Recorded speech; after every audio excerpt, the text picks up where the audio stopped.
En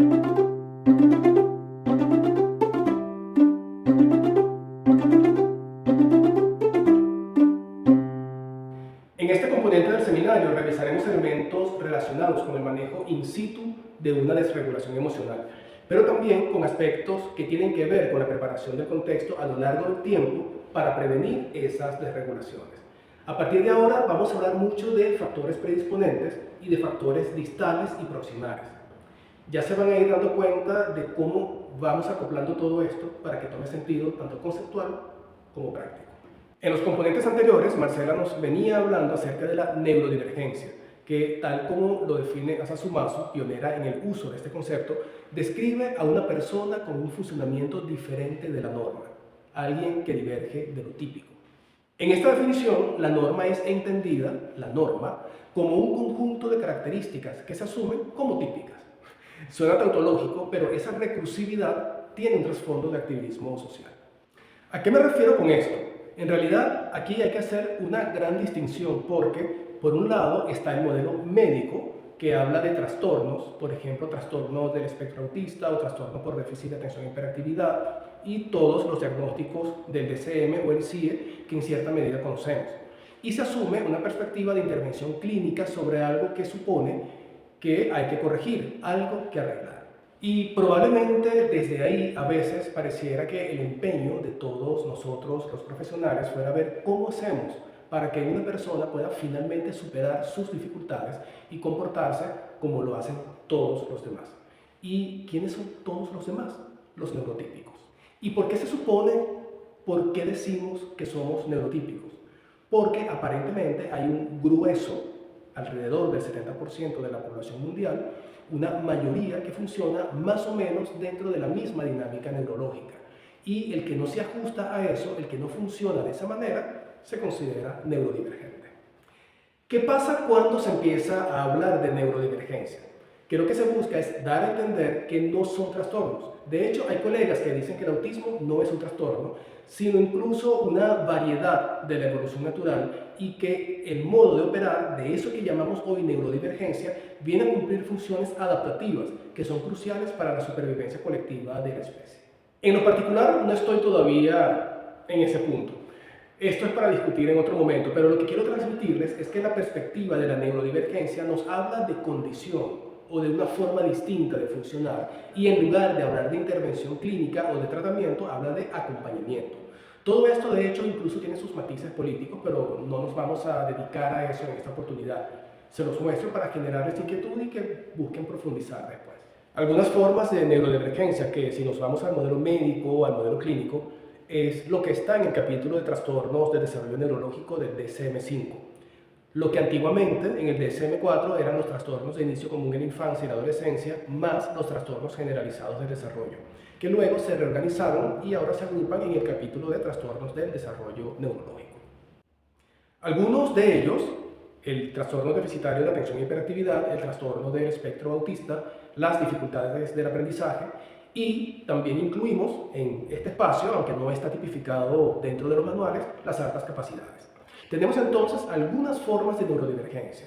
Hay quienes hablan de otros trastornos psicológicos que pudieran entrar en esta categoría, pero no es nuestro foco discutir eso en este espacio. Bien, veamos lo siguiente. Nuestro gran amigo Russell Barkley, que es el gran especialista en déficit de atención e hiperactividad, plantea dos enfoques para comprender la neurodivergencia o trastornos del desarrollo neurológico, que son la mirada microscópica sobre las conductas observables versus el telescopio hacia el ajuste socioemocional a largo plazo y las funciones que lo sustentan. ¿Qué quiere decir esto? Por una parte, la mirada microscópica se refiere al foco en los átomos o las moléculas de la vida diaria, usando un lenguaje de la química. Son esos momentos de interacción con el niño que probablemente, como dice Barkley, nos rompen los nervios y a veces también el corazón. Y esto pasa, explica Barkley, porque nos vemos impedidos de entrar en contacto con ese otro niño para tener una vinculación adecuada o satisfactoria. Pero nos estancamos mucho en ver cuáles son esas conductas que quisiéramos corregir. Queremos corregir topografía, queremos corregir lo que pasa afuera, queremos que se ajuste, que sea adecuado para nuestras expectativas de lo que debería ser. En cambio está la otra mirada, la telescópica, que en lugar de querer corregir lo que está afuera, busca entender qué pasa adentro, qué elementos del funcionamiento interno explican lo que está pasando afuera. Y eso que está adentro realmente no se enfoca en las moléculas, en los átomos de vida diaria, sino que trata de observarlo como las sustancias, volvemos al lenguaje químico, que permiten el desenvolvimiento para el logro de metas presentes y futuras. Ya vamos a entender de qué se trata esta metáfora. Lo interesante de todo esto va a ser identificar cuáles serían esas sustancias que necesitamos formar para ayudar a esta persona a conseguir el camino hacia la vida que va a tener. Porque no es solamente si gritó, si rompió la tarea, si me pegó, sino cómo podemos hacer que con su neurodivergencia pueda encontrar el camino para desarrollarse en el futuro y tener una vida lo más ajustada y satisfactoria posible. Veamos al menos una contribución para hallar respuestas. Parece muy abstracto todo, pero todo va a ir calzando. La mirada microscópica se enfoca en las conductas observables, como por ejemplo las que tenemos en los manuales de diagnóstico como el DSM y el CIE. El DSM es el Manual Estadístico de Diagnóstico Psiquiátrico de la Asociación Estadounidense de Psiquiatría y el CIE es el Catálogo Internacional de Enfermedades que contiene un capítulo psiquiátrico, es el que utilizan la Organización Mundial de la Salud y todo el sistema de salud pública en el mundo. Estos manuales proporcionan criterios estandarizados en forma de lista de indicadores, es decir, de conductas observables que conducen al diagnóstico. Aquí el gran peligro es el uso de inventarios o listas de chequeo por parte de personas que no cuentan con formación en psicopatología y en diagnóstico, puesto que tienden a creer que con marcar criterios y cubrir los criterios es lo único que se requiere para diagnosticar, sin hacer un análisis integrador del individuo, de su contexto y de su historia. La gran advertencia que hacemos aquí es que la presencia o el observar ciertas conductas no es equivalente a presencia de trastorno. Por ejemplo, una vez Marcela y yo analizábamos un caso y cuando ella me dio toda la panorámica, al final yo le dije, ya sé lo que es, ya te voy a explicar lo que está pasando. Parece TDAH, es decir, déficit de atención y hiperactividad, pero no lo es, porque todos los factores que estaban explicando las conductas de la niña eran contextuales, no eran orgánicos. Si no hay, en este caso, una disfunción neurológica que explique las conductas que estamos observando, no es TDAH. Llámalo problema emocional, llámalo dificultad de ajuste, llámalo déficit de habilidades parentales, pero no es TDAH, por mucho que parezca un TDAH. Estos aspectos son considerados por el DSM como situaciones que requieren atención clínica y se describen o reportan en el diagnóstico, pero no representan la presencia de un trastorno. Recalco, por eso, no toda presencia de conducta observada o manifestada es equivalente a presencia de trastorno.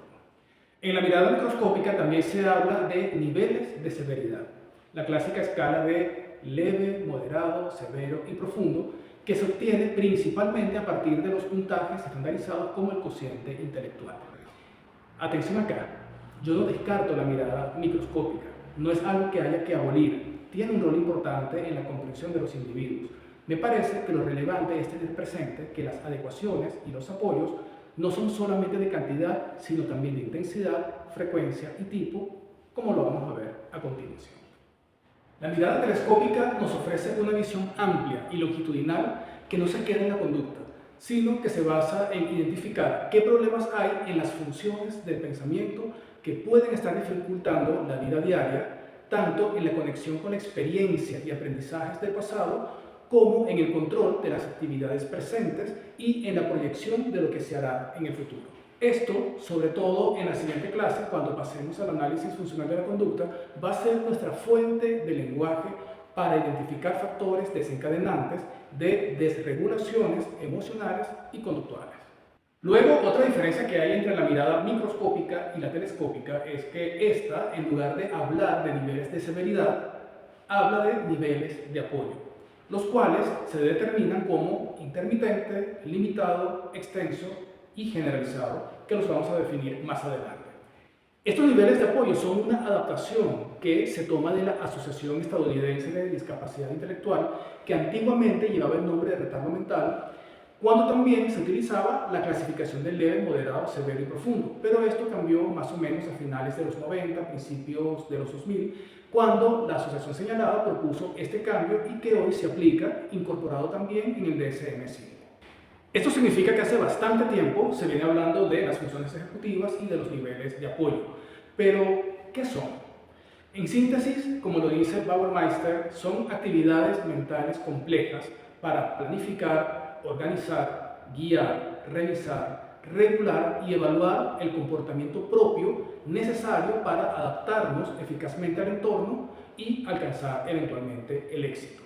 Estamos hablando de todos los procesos del pensamiento que nos permiten comprender la realidad, procesar información, organizar, secuenciar pasos y ejecutarlos.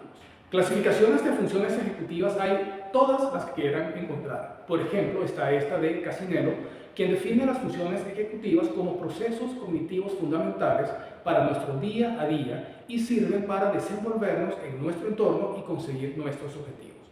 Él propone las siguientes funciones ejecutivas: control de la atención, inhibición, o sea, la capacidad de filtrarse, es decir, de aguántate, no sigas, o termina aquí, corta. Flexibilidad cognitiva, que es la capacidad para poder adoptar otras perspectivas. Memoria de trabajo, que es cómo mantener la información en la mente mientras la estoy utilizando. Fluidez verbal, velocidad de procesamiento, planificación y toma de decisiones. Yo revisé varias clasificaciones y fui buscando lo que había en común. Aquí les presento una clasificación que no es de nadie, sino que es una síntesis de varias. Tenemos planificación, memoria de trabajo, flexibilidad cognitiva, control inhibitorio, control de la atención, organización, razonamiento y lógica, toma de decisiones, iniciación y finalización de tareas, monitorización, estimación temporal, ejecución dual y branching o multitareas. Por acá les muestro esto, no se asusten con esta lámina, es solamente para hacer un comentario. Kate Higgins-Lee hizo un análisis en el que clasifica qué funciones ejecutivas están comprometidas en diferentes formas de neurodivergencia, específicamente el autismo, el TDAH y las altas capacidades, y también encuentra cuáles están comprometidas en común entre ellas. Voy a mencionar algunas. Por ejemplo, en el autismo y en el déficit de atención y hiperactividad hay estereotipias. Los tres, incluido en las altas capacidades, comparten en común curiosidad intensa, sensibilidad emocional, pensamiento divergente o creativo. Por ejemplo, en autismo son muy comunes la tendencia al pensamiento complejo y la dificultad con el pensamiento abstracto, así como la hiperconsciencia o hipoconsciencia de la información sensorial. En las altas capacidades hay una conciencia emocional muy temprana, hay fascinación por el conocimiento teórico, intuición para predecir consecuencias y problemas, y así. Son ejemplos. Ahora, como yo digo siempre, esto no es para que nos lo aprendamos. Yo presento esto porque mi interés es estimular la curiosidad o el interés por aumentar nuestro lenguaje para saber identificar factores que puedan ser desencadenantes o predisponentes de las desregulaciones emocionales. Esto es un proceso de aprendizaje en el que yo mismo estoy. Cada vez que hago un análisis funcional de la conducta, descubro algo nuevo o una forma distinta de plantear esos factores. Y cuando a mí me hacen una supervisión, me hacen notar algo que yo no había visto antes. Entonces, nadie es producto acabado y esto en realidad se hace o esto requiere trabajo en equipo y varios observadores analizando. ¿Cuál es la idea? Que podamos desarrollar nuestra conciencia de dónde pueden estar los puntos flacos, los puntos débiles, los talones de Aquiles, que pueden aumentar la vulnerabilidad de una persona, de un niño, a alguna desregulación. Ahora bien, fíjense, y aquí me voy a acordar un poco de cuando yo estaba estudiando en la universidad, cuando veíamos Psicología General 1, 2 y 3. Había un trimestre de senso-percepción, un trimestre de motivación y emoción, un año completo de aprendizaje y pensamiento, un año de personalidad. Es decir, íbamos viendo todos los procesos psicológicos básicos. ¿Y por qué menciono esto? Pues porque hasta este momento hemos hablado principalmente de conductas. También hemos hablado un poquito acerca de funciones ejecutivas. Y anteriormente, en su conferencia, Marcela se nos adelantó y habló de sensopercepción. Pero vean lo interesante, nuestra principal preocupación en la vida diaria pareciera que fueran las conductas en el nivel superficial. Esas conductas que se nos hacen difíciles de regular o corregular y que terminan muchas veces por estropear el vínculo entre el adulto y el niño. Luego, en segundo lugar, pudiéramos sentir preocupación por las funciones ejecutivas. Pero nos estamos dando cuenta de que los problemas en funciones ejecutivas y en conductas tienen su base en la sensopercepción. Entonces, estamos enfocando todo desde la mirada contraria, como dicen los colombianos, los pájaros tirándole a las escopetas. Estamos viendo el proceso al revés. Estamos preocupados por las conductas, medio tenemos alguna conciencia de las funciones ejecutivas, pero resulta que muchas veces no abordamos el principio de todo, que es la sensopercepción. Pero de eso nos vamos a encargar más adelante. Vamos a detenernos un momento a señalar y definir el foco del seminario, o sea, la gran razón de ser por la que estamos aquí, las desregulaciones emocionales y conductuales. Y vamos a centrarnos únicamente en el shutdown y el meltdown, sin abarcar todavía el burnout. Primero está el shutdown, la crisis interna que muchos no ven.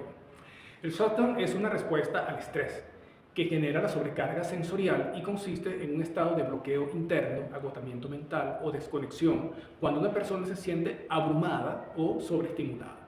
Puede manifestarse como una retirada emocional o una disminución de la interacción. Por ejemplo, manierismos, balanceos, ponerse taciturno o rechazar ayuda o contacto, quedarse ensimismado en un estado como de estupefacción sin poder reaccionar mientras tus recursos personales dejan de estar disponibles momentáneamente para aplicarlos a la situación que experimentas y poder resolver o hacer algo. Luego está el meltdown, lo contrario, es la sobrecarga que se desborda y es una reacción biológica, no es una rabieta.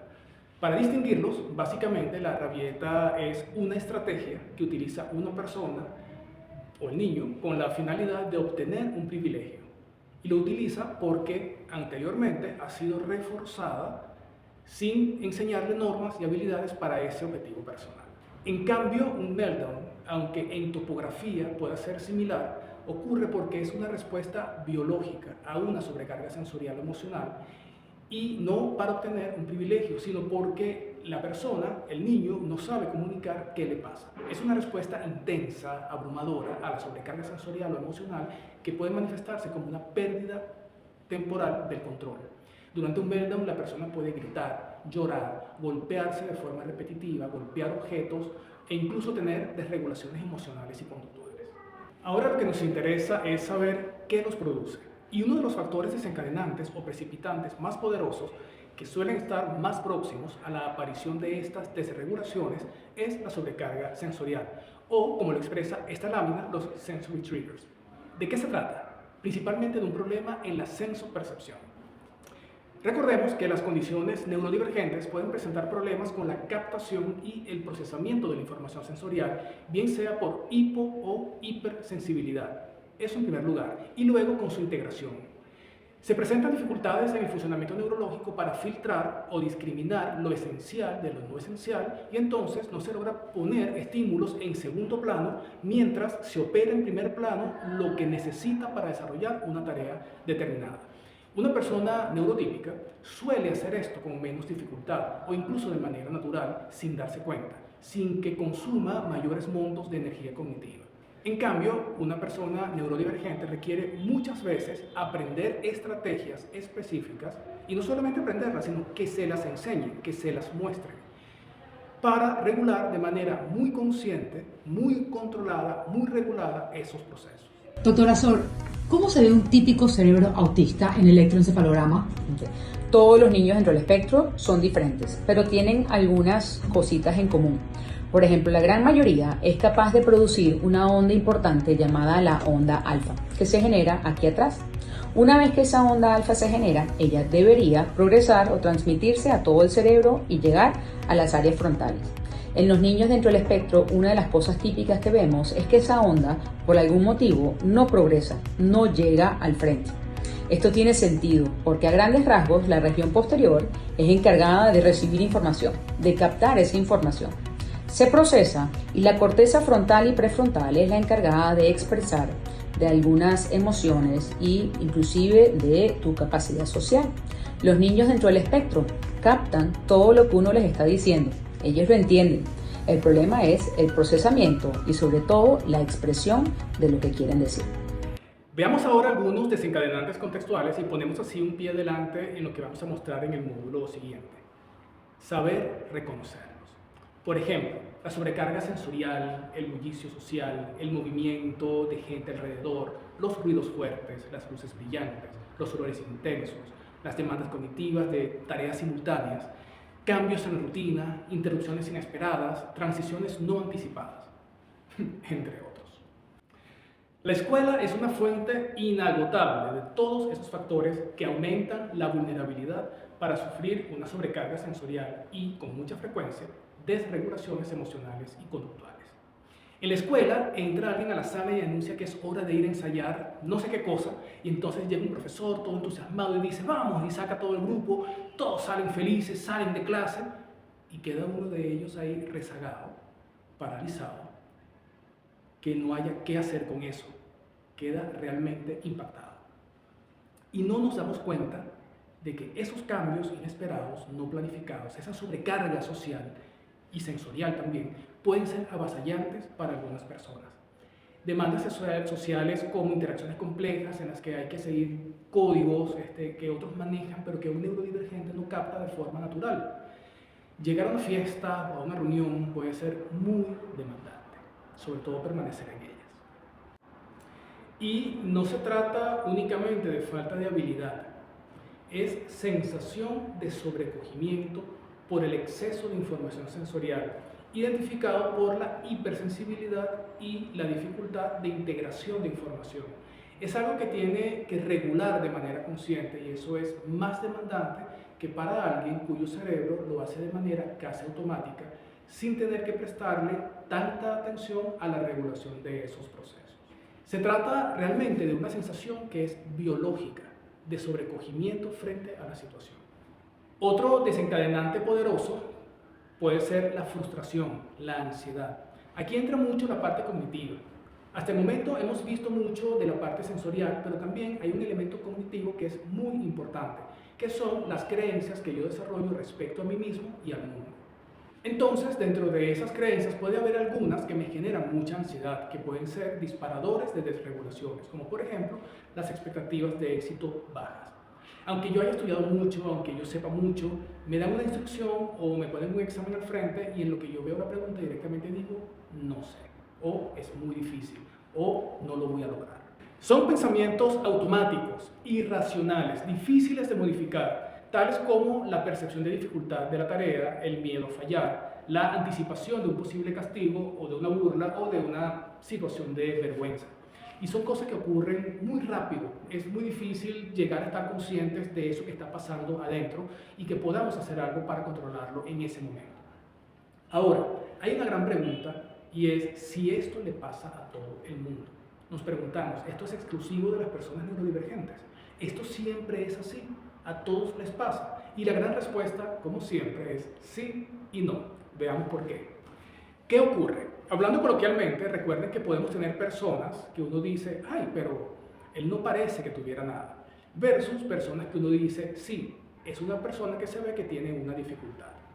Pero esto se debe a que, recordemos, sobre todo en la neurodivergencia, hablamos de un espectro, como en el espectro autista, con distintos niveles de compromiso y por lo tanto distintos niveles de necesidades de apoyo, así como de autonomía o independencia.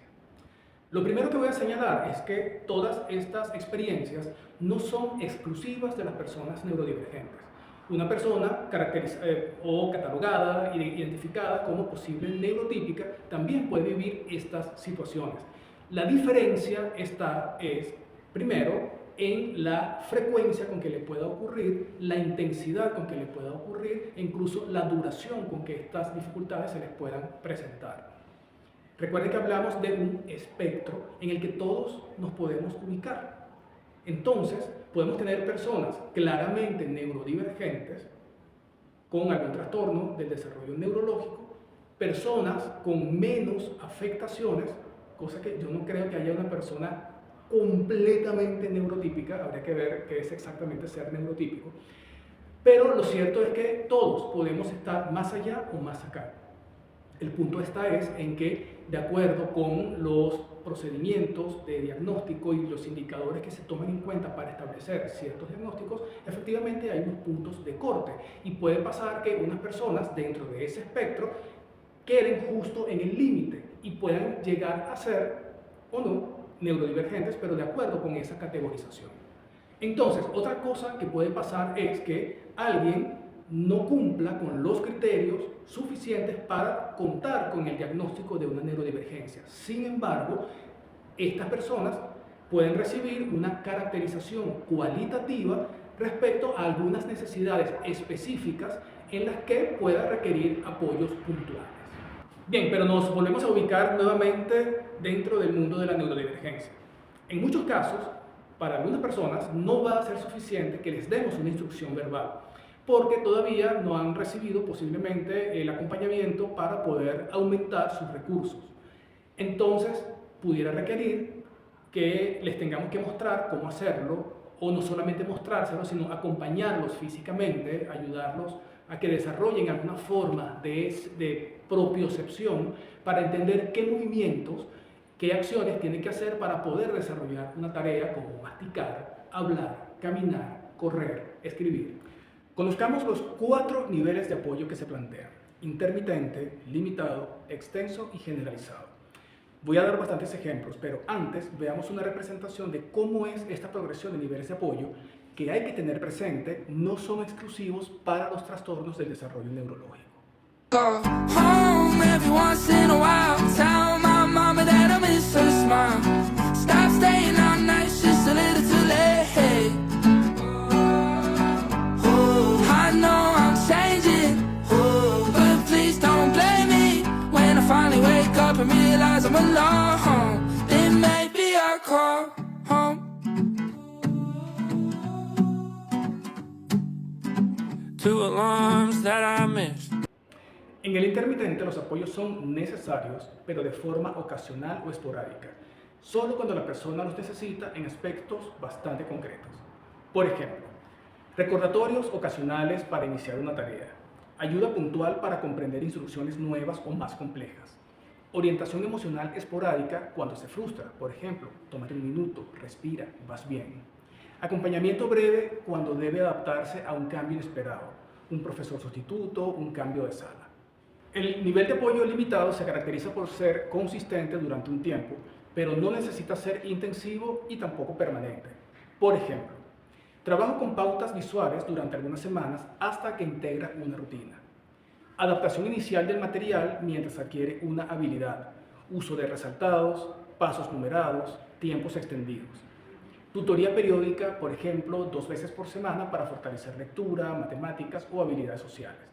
Entrenamiento temporal para aprender a usar transporte público acompañado. Rutinas de autocuidado con prácticas guiadas hasta que alcance independencia, como en lavarse los dientes, preparar la ropa del día siguiente. Uso temporal de apoyos sensoriales para autorregularse en momentos específicos. Una pelota antiestrés, audífonos protectores. El nivel de apoyo extenso, por su parte, es regular y continuo en un entorno específico como el hogar, la escuela o el trabajo. Algunos ejemplos serían acompañamiento sostenido en transiciones difíciles, recreo a sala, sala a talleres, supervisión constante para mantenerse en la tarea, evitar conductas impulsivas o agresiones, material pedagógico adaptado de manera continua para que pueda acceder al currículum, apoyo diario para organizar actividades, tiempos y prioridades, por ejemplo, mediante una agenda visual o hacer las tareas de forma supervisada. Supervisión frecuente para el autocuidado, recordar ducharse, cambiarse, tomar medicamentos, si corresponde. Intervención y acompañamiento constante para ayudarlo a conducirse en situaciones sociales complejas. Finalmente, el nivel de apoyo generalizado, que es de alta intensidad y se brinda en todos los ámbitos de vida de la persona de manera permanente. Por ejemplo, acompañamiento individual permanente como tutores sombras o asistentes de aula. Plan educativo completamente adaptado con objetivos muy personalizados. Supervisión continua para su seguridad, su regulación emocional y acceso a las actividades escolares. Intervención especializada integrada al día, fonoaudiología, terapia ocupacional, psicología, todos en coordinación constante. En este punto es bueno resaltar que se trata de un equipo interdisciplinario y ojalá nunca multidisciplinario. En otra oportunidad explicaremos esto. Ayuda continua en actividades básicas de la vida diaria, como alimentación, higiene, vestir, desplazamiento. Monitoreo permanente para evitar riesgos de fugas, autolesiones, interacciones peligrosas. Estructuración total del día a día con rutinas visuales y asistencia directa. Acompañamiento para la toma de decisiones, incluso en temas simples, qué comer, dónde ir, cómo responder a alguien.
En el otro extremo del espectro estarían las personas con mayor requerimiento de apoyo, es decir, con necesidades y dificultades más generalizadas y permanentes, que pueden hacerse evidentes por la forma en cómo hablan, por su psicomotricidad, por sus déficits de autonomía en las actividades de la vida diaria, entre otros. Ya para ir terminando, quiero que nos hagamos una representación mental de cómo podemos observar la neurodivergencia a nuestro alrededor.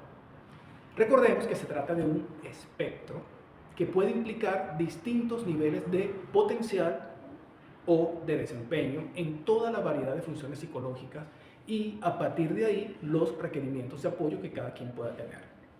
Entonces, podemos tener aquellas personas neurodivergentes que según nuestro parecer, hablo de forma coloquial, no se les nota, pero que internamente presentan algunas dificultades por las cuales experimentan algún grado de sufrimiento sistemático que va más allá de solamente enfrentar problemas puntuales en el día a día, ya que para ellos cada transición en la vida va acompañada de vulnerabilidad a la sobrecarga y de una desregulación en ciernes.